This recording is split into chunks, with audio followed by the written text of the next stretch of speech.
Good morning. Today is April 9th, 2020, Wednesday. We will read a new reading today. It's called Renaissance Diets, Peasant versus Noble, basically what these groups of people ate before. And then we'll go over questions about the reading because you guys need to practice understanding what you've read, and then I will tell you the research task for today. So let's start reading. Renaissance Diets, Peasant versus Noble. So this one means versus, okay? They're like comparing them in this situation. During the 16th and 17th centuries, a time period known as the Renaissance, the most common food in England for both rich and poor was bread. Grains such as rye and barley were ground and baked to form heavy loaves. Okay, so let's stop here. Can you guys tell me what is the main idea for the first paragraph?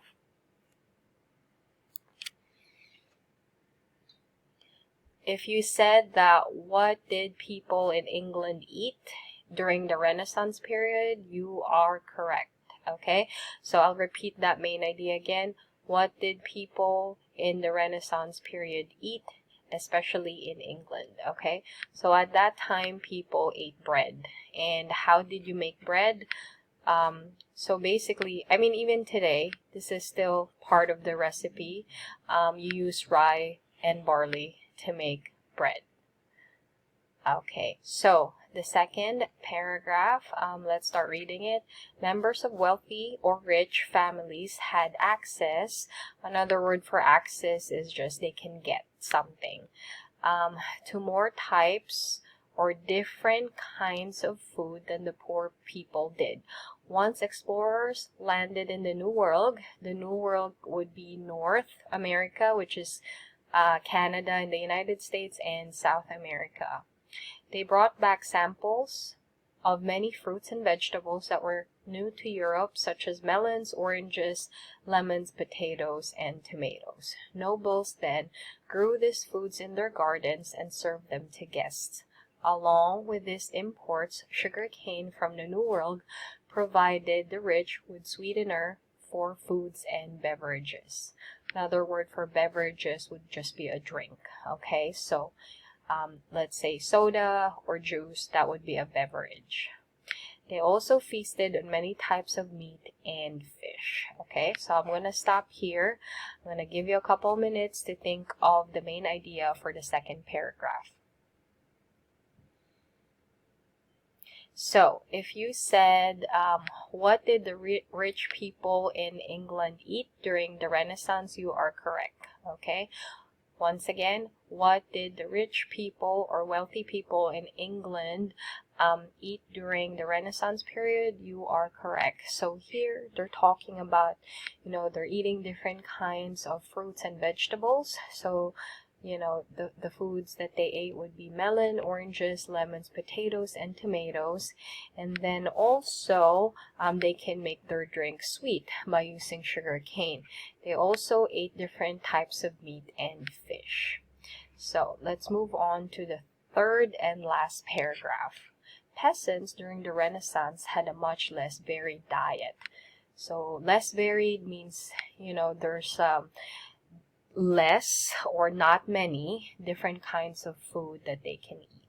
Okay, so they didn't eat different kinds of food is basically what the first sentence is saying, or had less choices. I mean, they did not eat nearly as much meat or nearly as much of anything as their wealthy counterparts. For the most part, they ate bread and simple soups or stews. As with other periods in history, people's economic status is if you're rich, poor, or middle class, although back in the day, there's no middle class, it's just rich or poor, had a significant impact on their diet and their health. Okay, so let's stop here. What is the main idea in the third paragraph?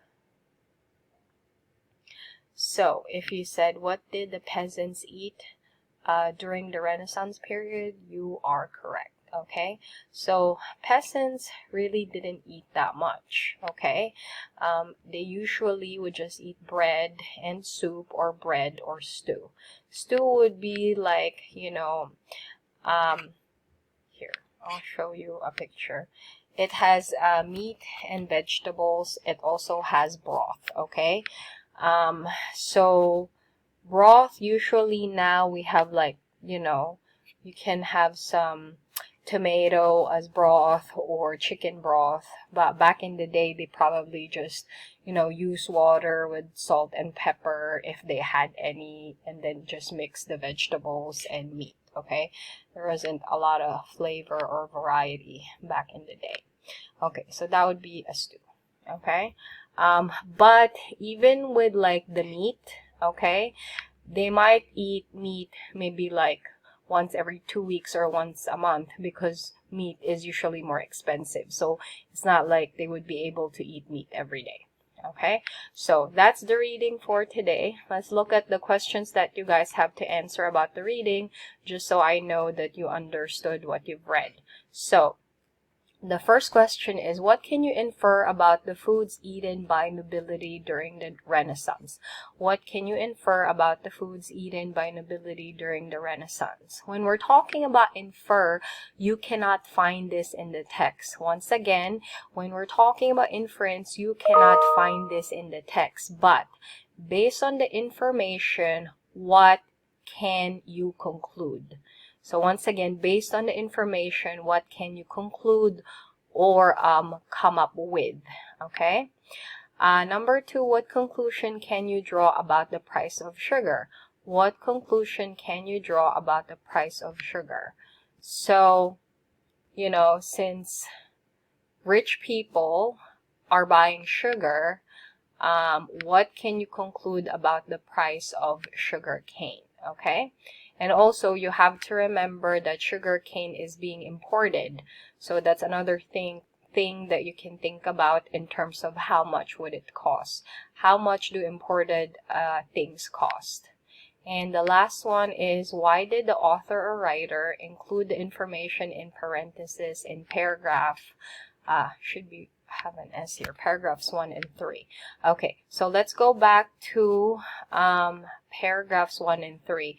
There are words in parentheses. So for example, New World, okay, when we're talking about parentheses, it's these things.